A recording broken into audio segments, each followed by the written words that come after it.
Hey there, The Real Matthew Show here. Hope everyone's day is going well. Once again, I'm the editor-in-chief for Defiant Legends. We're a culture and lifestyle magazine based out of Victoria, British Columbia, Canada. You can find all my work at defiantlegends.com or at Defiant Legends on Instagram. I'm happy to say today I'm back for another review of the new Danny Brown album called You Know What I'm Saying. So this album is executively produced by Q-Tip. Michigan rapper Danny Brown is one of the most eclectic and unique rappers in the past decade. He's always been a purist and a good rapper while being different at the same time. He's always been capable of spitting quality rhymes and flows while simultaneously wearing influences from other genres on his sleeve, like EDM or punk, for example. His sound is definitely different and unique, so is his look, with his high inflections, his chipped tooth, his crazy hair, and his skinny jeans that actually stopped him from being a member of G-Unit many years ago. After his amazing yet self-destructive album Atrocity Exhibition in 2016, Danny switched up his look a bit, and with that look also came a more level-headed sound to his music. And what I love to see about artists, especially ones that have been away for a couple of years, because his last album was in 2016, it's now 2019, is progression and bringing something new to the table. And I definitely feel like we're getting that on this new Danny Brown album. On You Know What I'm Saying, Danny seems more relaxed, more level-headed, less tormented and destructive than on Atrocity Exhibition. Yet he still feels like himself. And Danny uses this new clarity and level-headedness to speak on the hip-hop game from a veteran perspective while still being comical himself throughout. So the first song is called Change Up, and it has this kind of rock and roll inspired feeling instrumental. Danny talks about refusing to sell out as an artist and basically always being true to his roots as a purist. I really like the dreamy psychedelic guitar chords that give the beat a hollow feel to it while also fitting with the drums. Change Up actually starts with Danny's voice the most relaxed on the whole album, and since this is the first song, I thought it was very fitting. So the second song is called Theme Song, and it feels more like a traditional hip-hop song than the majority of Danny Brown's music. We get this pretty violin sample and actually no percussion at all, I don't think. But really none is necessary as Danny provides the rhythm with his flow and his hook. I like the subject matter here as well on this song. Basically Danny's schooling the newer generation of rappers and flexing his veteran status at the same time. It really works well with the kind of boom bap golden age feeling instrumental. And I also really like the Mobb Deep reference and the salute to the late great prodigy of Mobb Deep. So rest in peace, Prodigy, as well. The song Three Tears featuring Run the Jewels, the beauty is really in the simplicity of this instrumental.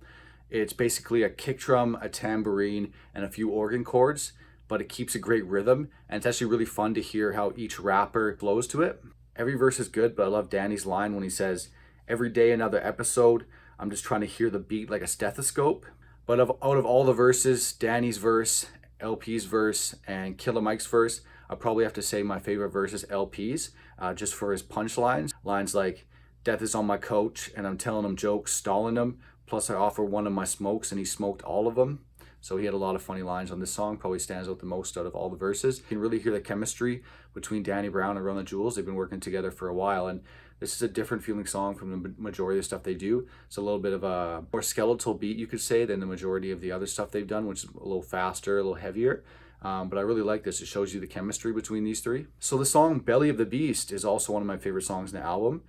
I really like the distorted vocal sample and the funky bass lines that mesh well with the raspy reggae hook provided by, forgive me if I can't pronounce his name right, Omjar. See, I probably am not pronouncing it right. Anyway, he provides a great hook. Danny also has some of his funniest lines on the album on this song. Lines like, "Ho tried to kill my dick, strangled him and choked him.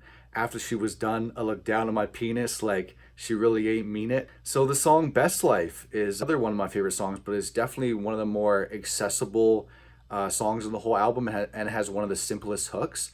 But I still really enjoyed it because of the gorgeous upbeat soul sample and Danny's hard delivery and emotion in his verses. It's definitely a happy sentiment, a far cry from anything we heard on Atrocity Exhibition, which is actually really nice to hear. As a Danny Brown fan, it's nice to see that emotional side of him. So I do really enjoy this song for the vibe. So the smooth and dreamy EDM feeling title track, You Know What I'm Saying, is another one of the simpler, more accessible songs in the album. The whole song, Danny's basically saying a statement followed by, "You know what I'm saying?" It's not a bad song. It's one of the catchier songs on the album. Not as in-depth as the other songs. But once again, we get a really good hook by Albin Jar on this song as well. So credit to him for this hook. So the final song is another one of my favorite songs. I think I pointed out three of my favorite songs so far: Three Tears, Belly of the Beast, and now Combat. And this final song, Combat, is kind of a jazzier feeling inspired track. I really like the distorted trumpet sample, and Danny brings a lot of funny lines to this song as well.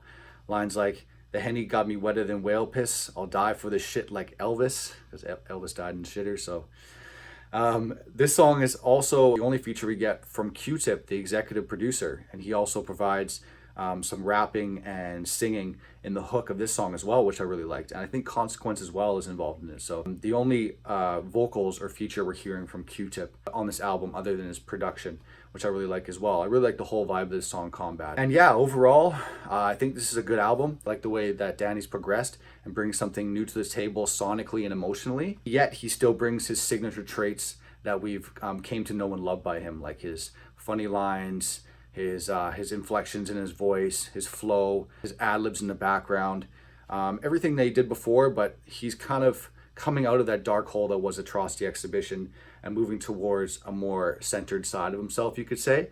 And it's really nice to see as a fan, because it's nice to see him evolve and get out of that kind of dark mentality, and also because he's continuing to bring us great music this whole time. Like, the quality's never been jeopardized if you look between this album and his last album. His last album, Atrocity Exhibition, was released in 2016, but I'm not too surprised this album took 3 years. There's only 11 songs, but the majority of the production in this album is very intricate. Danny's way more laid back and less self-destructive, like I said, compared to his last album.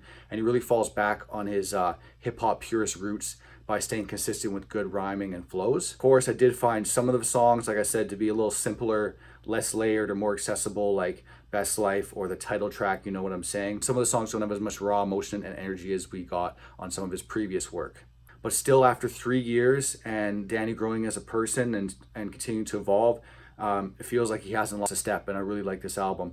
It was nice to hear from him. It's really consistent. The only thing I could also say is it's a little bit short, but it gives you a lot. It's very compact, so I really like it. I'm going to go with 8 out of 10 for this one, so high score.